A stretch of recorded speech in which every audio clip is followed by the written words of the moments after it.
Magandang araw po sa inyong lahat, mga mahal kong kamundo.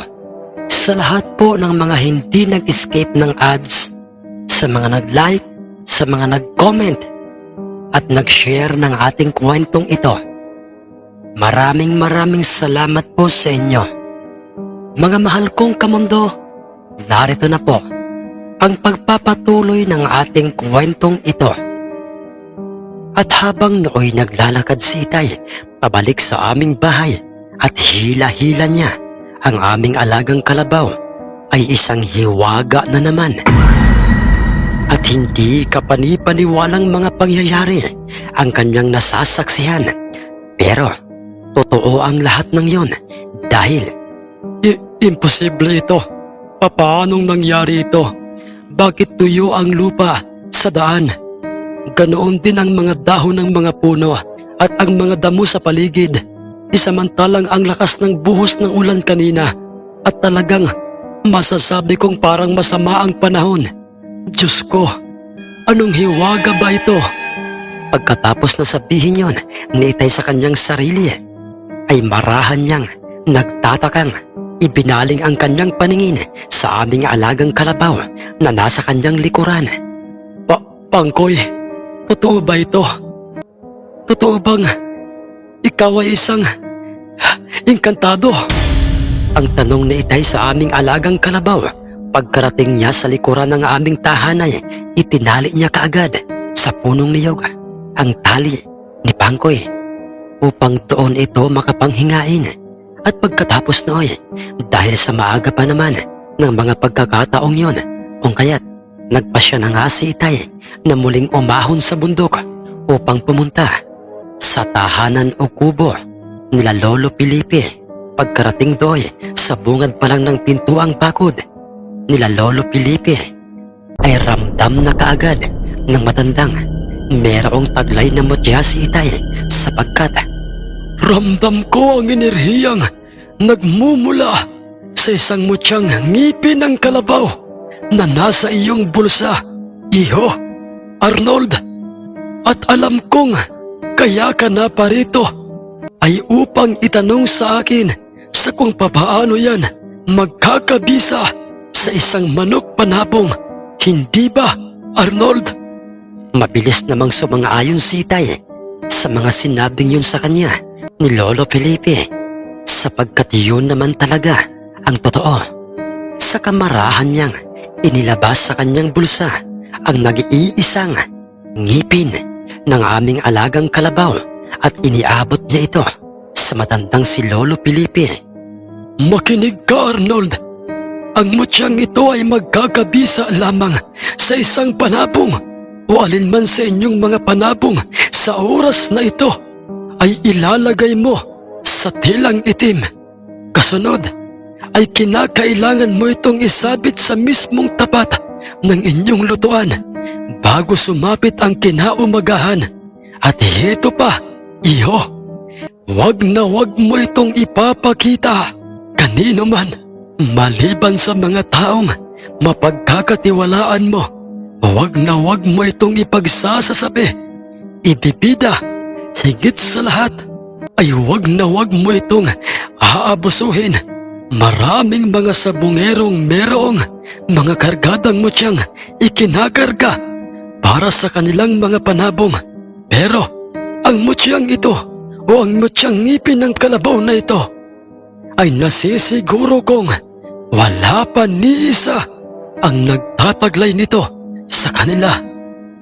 Ang mahabang pagkakasabi ni Lolo Felipe kay Itay, dahilan upang, kung magkaganoon po, Tatang Felipe, ano po bang magiging bisa nito sa aming mga panabong? At ito ba'y kinakailangan kong dalhin sa sabungan sa oras na may laban ng aming mga panabong? Magkakaroon ng dobleng lakas o resistensya ang iyong manok panabong, lakas na hindi makikita sa ibang mga panabong, at hindi ito magpapatalo o magpapahuli sa salpukan gaano man kalakas ang mutyang tangan ng may-ari ng panabong na kanyang makakabangga.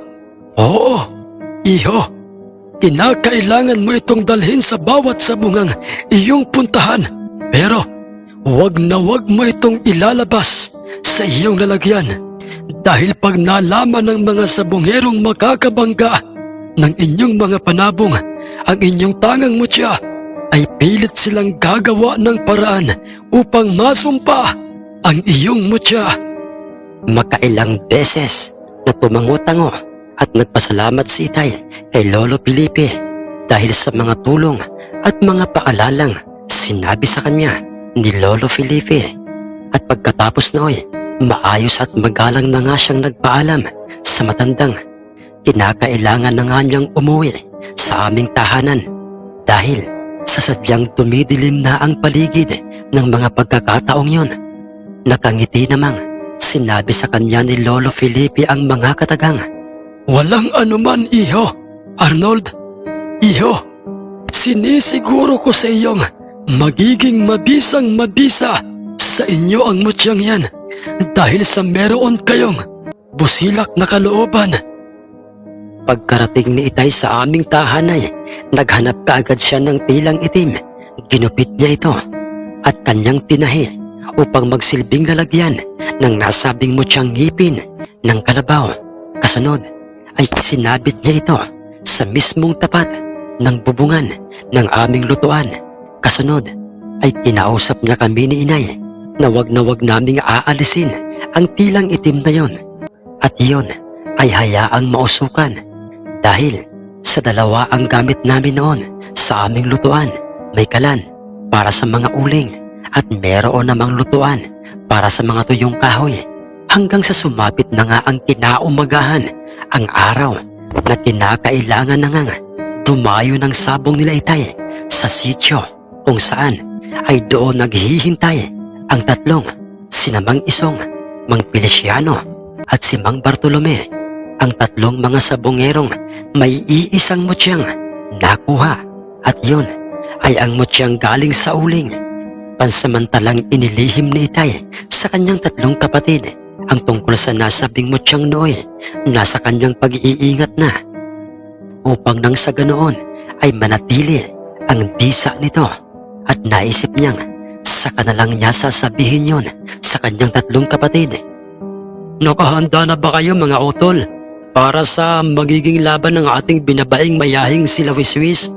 Sa panabong nila Isong na isang kasilihing puti ang kanyang mga paa, ang sabi ni Itay sa kanyang tatlong mga kapatid ng mismong umagang yon, kung saan ay makikita na silang apat na magkakaharap-harap na sa mesang nasa silong ng malaking punong nasa gilid ng aming bahay.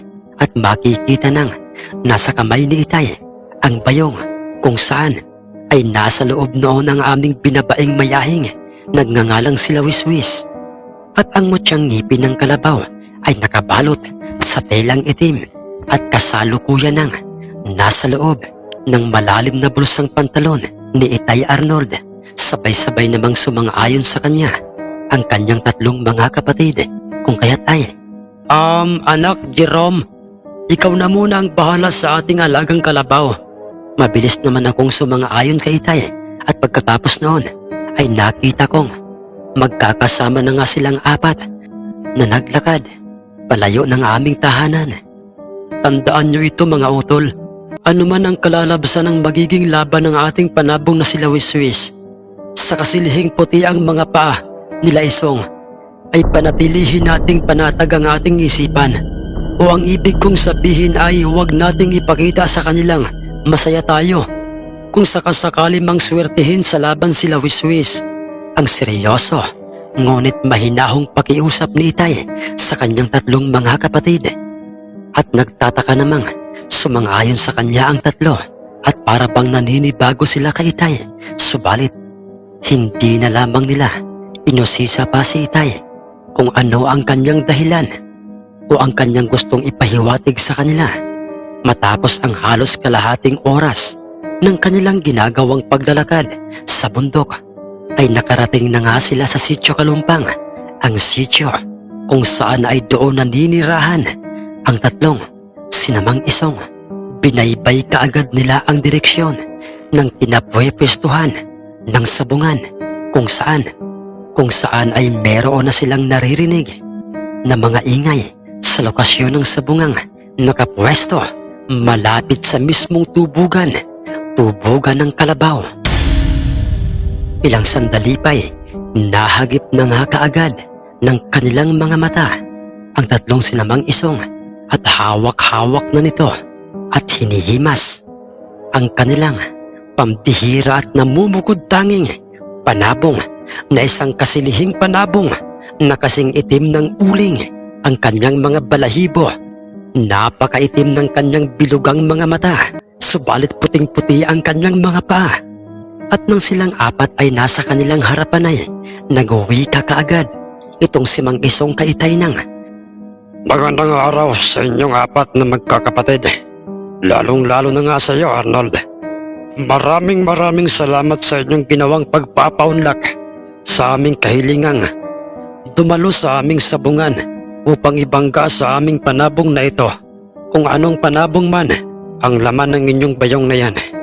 Sumagot naman kaagad sa kanya si Itay at sinabi niya nga, kung meron bang dapat na magpasalamat ngayon, Isong, ay hindi kayo kundi kami dahil sa isang karangalan para sa amin na kami o ang aming mga panabong ang napili nyo upang ibangga sa inyong nakamamanghang kasilihing panabong na yan sa dinami-rami ng mga sabongero dito sa ating bayan.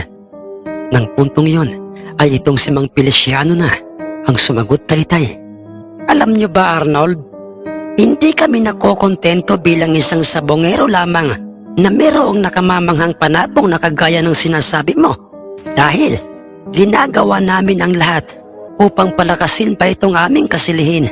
Dahil hindi na naituloy pa ni Mang Feliciano ang dapat na sana'y sasabihin niya sapagkat nagsalita kaagad itong si Mang Bartolome at isang revelasyon at masasabing imposibleng mangyayari ang narinig nila Itay sa kanya dahil ayon kay Mang Bartolome. Dahil gusto naming ibangga ang aming kasilihing panabong sa usap-usapang hari ng sabungang panabong na si Malaginto, ang panabong ng isang respetadong sabongerong si Tercio de la Riva alias Kano. Natahimik sila Itay nang marinig nila yon kay Mang Bartolome dahil sa alam nila o halos maging sa aming bayan noon ay totoong matunog ang usap-usapan tungkol sa malagintong panabong ni Mang Kano at halos lahat ng mga sabongero sa amin ay si Mang Kano at ang kanyang malaginto ang palaging pinag-uusapan sa bawat inuman hanggang sa ilang sandali pa Arnold, maaari ko bang makita kung ano ang uri ng panabong yang naisip mong itapat sa aming kasilihin? Ang sabi ni Mang Isong Kaitay, mabilis namang inilabas ni Tio Wilfredo sa loob ng bayong ang aming binabaing mayahin at doy. Isa palang binabaing mayahin yan. Yang napili niyong ibangga sa aming panabong. Bueno, sige Arnold. Kinontrata ko na ang Kristo at sentensyador ng sabungan. At sinabi ko ang ating mga panabong na ang unang paghaharapin sa gitnang bahagi ng sabungan sa oras na kayo'y dumating. Mabilis namang sumang-ayon si Itay sa mga sinabing yun sa kanila ni Mang Isong kung kaya't ay kumuha kaagad sila ng isa sa mga upahang magtatari sa nasabing sabungan na siyang magkakarga ng tari sa paanan ng aming binabaing mayahin. Kasunod ay magkakasama na nga silang pumasok sa loob ng sinaunang sabungan sina Itay kasama ang kanilang kinuhang magtatari at si Mang Isong at ang magtataring kaibigan niyang si Mang Feliciano. At pagkarating nila sa loob ng sabungay, iniutos kaagad sa kanila ng sentensyador ng sabungan. Nakargahan na kaagad nila ng tari ang bawat paanan ng kani-kanyang mga hawak na panabong. Napansin kaagad ni Itay na merong dinukot sa kanyang malalim na bulsa itong si Mang Isong. Ito'y kulay itim at parang bato. Isa itong batong uling. Ilang sandali pa'y ikinuskus niya ito sa mismong talim ng taring nooy ikinakarga ni Mang Feliciano sa kanilang panabong na isang kasilihin. At ang kanyang ginawang yon ang siyang naging dahilan ng biglaang pag-iktad ng kanilang kasilihing panabong. At kasabay ng pag-iktad Noy ay ang biglaang pagbabago ng asal nito. Naging agresibo ito at mabalasig. Samantalang meron ding napapansing kakaiba sa aming binabaing mayahin, itong si Itay Arnold. Dahil pansin at ramdam na ramdam ni Itay ang Noy bigla ang pagbigat ng aming panabong. Ang bigat nito'y dumoble sa kanyang pangkaraniwang bigat. Habang ito'y kasalukuyan ng kinakargahan na ng tari ng kanilang kinuhang magtatari. Nagtataka man si Itay, subalit pinilit niya ang kanyang sariling iyon ay huwag ipahalata. Bumigat ang aming panabong na isang binabaing mayahin. Alinsabay Noy ay ang ginagawa nitong pagpupumiglas sa kamay ni Itay hanggang sa matagumpay na ngang parehong makargahan ng mga tari. Ang dalawang mga panabong, pinagharap na kaagad sila ng sentensyador ng sabungan. Sa gitnang bahagi ng sabungan, kasunod ay pinagharap na nga nila ang Noy, parehong agresibo at mga nagwawalang mga panabong. At pagkatapos na gumanti ng pagtuka sa bawat isa ng mga ito'y, magkasabay na nga nila itong binitawan sa nooy meron ng nakabibinging sigawang nagmumula sa mga taong nasa paligid ng sabungan. At pagkalapat na pagkalapat ng mga paa ng dalawang mga panabong sa mismong sahig ng sabungay, halos parehong magkasabay ang mga itong tumalon at lumipad. Sinalubong kaagad nila ang bawat isa sa ere. At nang silang dalaway magpang-aabot ay isang nakakahilo at nakakaduling na palitan ng mga pagpalo at pag-atake ang kanilang pinakawalan. Parehong naglaglagan at nagliparan sa loob ng sabungan ang kanilang mga balahibo. Parehong mabilis, parehong agresibo at masasabi talagang ni isa man sa kanila ayaw na magpahuli sa pagpalo. Subalit bigla na lamang na lumagapak sa gilid ng ruweda o harang ng sabungan ang nasabing kasilihing panabong ni Lamang Isong. At para bang ito'y ibinalibag doon dahilan upang Imposible ito. Hindi. Papaanong nagagawang tumbasan ng binabaing mayahin na yan ang bilis ng aming kasilihing panabong? Hindi kaya? ang nagtatakang sabi ni Mang Isong sa kanyang sarili, kung saan ay ganoon din ang nooy makikitang reaksyon sa mga hitsura ng dalawang sinamang Feliciano at Mang Bartolome. Pagtayo at pagtingala ng kasilihing panabong ay tatlong sunod-sunod at mabibilis na mga pagpalo kaagad ang kanyang tinamo mula sa paang may kargang tari ng aming mayahin, ang siyang naging dahilan ng kanyang panghihina. Tumalsik ito at napasadsad pa sa sahig ng sabungan. Hindi pa nakontento ang aming binabaing mayahin. Tinadtad niya ng tusok ng tari ang katawan ng nooy. Nakalublob na at duguang kasilihing panabong. Banaag na ng pinaghalong pagtataka at kalungkutan ang hitsura ng tatlong silamang Isong, sapagkat nang iniangat na nga at sinuri ng sentensyador ng sabungan ang nasabing kasilihing panabong ni Lamang Isong, ay wala na itong buhay. Marami itong tinamong tusok at hiwa sa kanyang katawan galing sa kargadang tari ng aming binabaing mayahin. Patay na ang kanilang pambatong panabong, kung kaya't ay idiniklara kaagad ng sentensyador ng sabungang panalo ang binabaing mayahin nila Itay.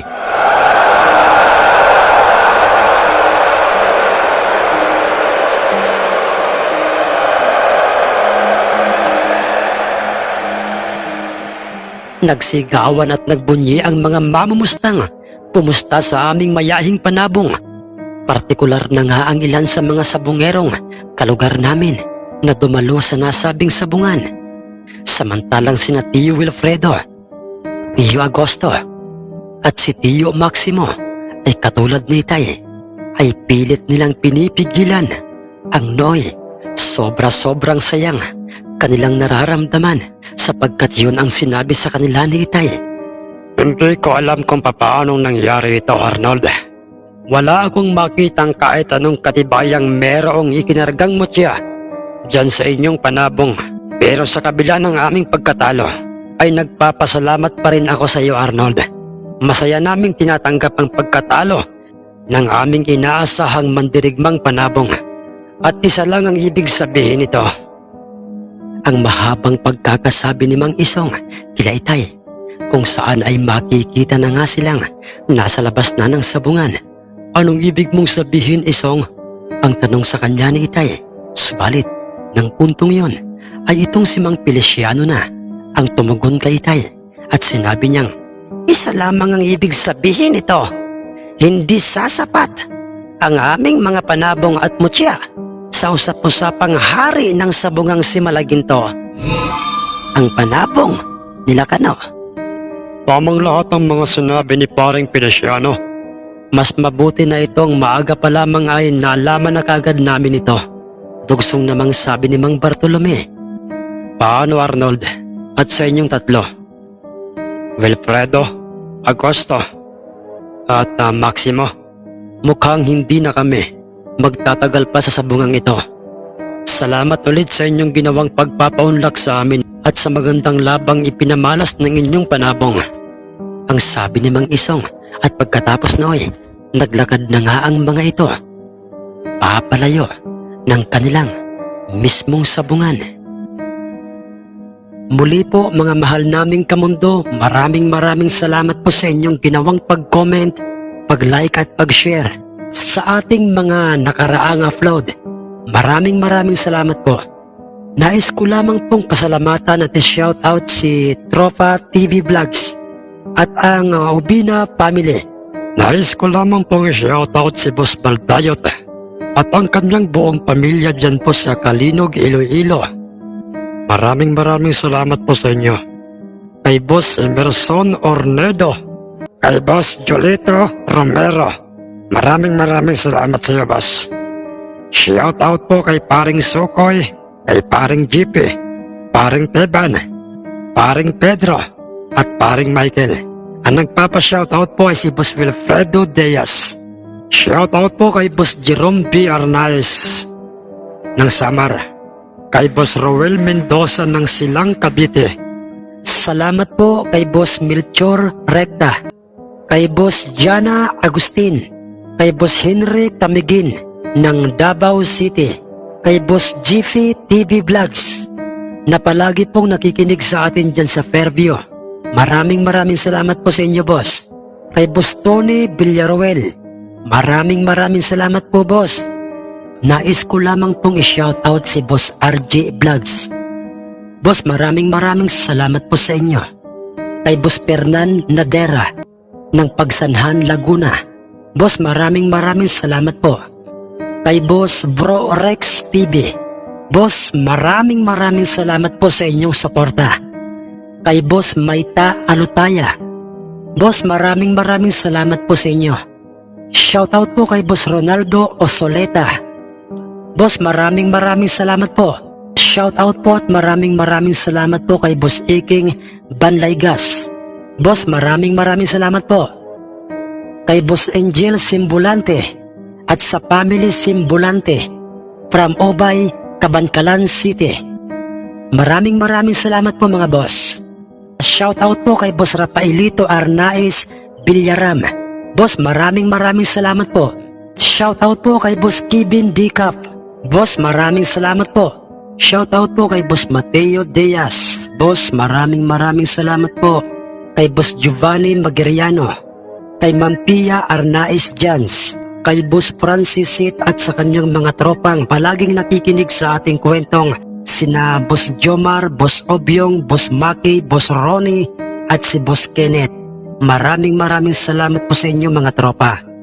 Kay Boss Wilfredo Diaz, kay Boss Jonas Francis Paragas, kay Boss Victor Ticala, kay Boss Rene Abalos, kay Boss DJ Diren Galido, kay Boss Merwin Oleb, kay Boss Jat Magdas, kay Boss Hermelito Baloya, kay Ma'am Melrose Popas, kay Ma'am Eden Valiente at sa kanyang buong pamilya dyan po sa Caloocan, kay Mama Michelle Oxteros at sa kanyang buong pamilya, kay Boss Giubel, kay Boss Borleng Lawrence, kay Boss Laguda Erle, kay Boss John Gavin Moneva, kay Tokayo GC Candelaria, Kay paring Gerard Bacaresa.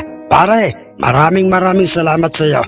kay Kuya Erms Whitey, kay Boss Nora Abbas, kay Boss Iga Norquewa, kay Boss June Alcantara, kay Boss Rolly Bangkaya, kay Boss Ronilo Romo, kay Boss Silvania 69 Gaming, kay Boss Angelo Crelego, kay Ma'am Ginalyn Bersosa, kay Tol Jimmy Ray at sa kanyang channel na ang Mahiwagang Baston, sa aking darling na si Ma'am Chris Apple, kay Boss Mark De La Cruz, kay Boss John Hiccup, kay Boss G Sumudio, kay Boss Gerald Bacolod, kay Boss Malvin Esguera, kay Ma'am Janly Carte, kay Ma'am Rosie De Mesa, kay Boss Amer, kay Ma'am Resel Grato, kay Boss Sigma, kay Ma'am Jocelyn Bregente, Kay Boss Guillermo Banaga.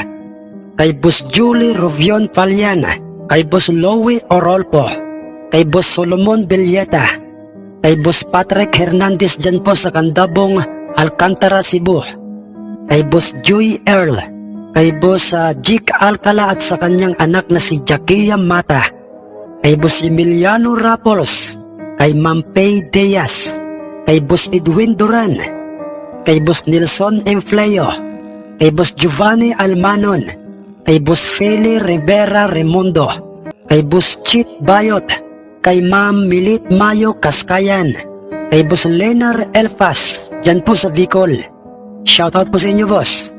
Kay Boss Efren Abadiano, kay Boss Sammy Baklas, kay Boss Gavin Neras, kay Boss Chris Batok, kay Boss Rodilio Ledesma, kay Boss Backyard Breeder,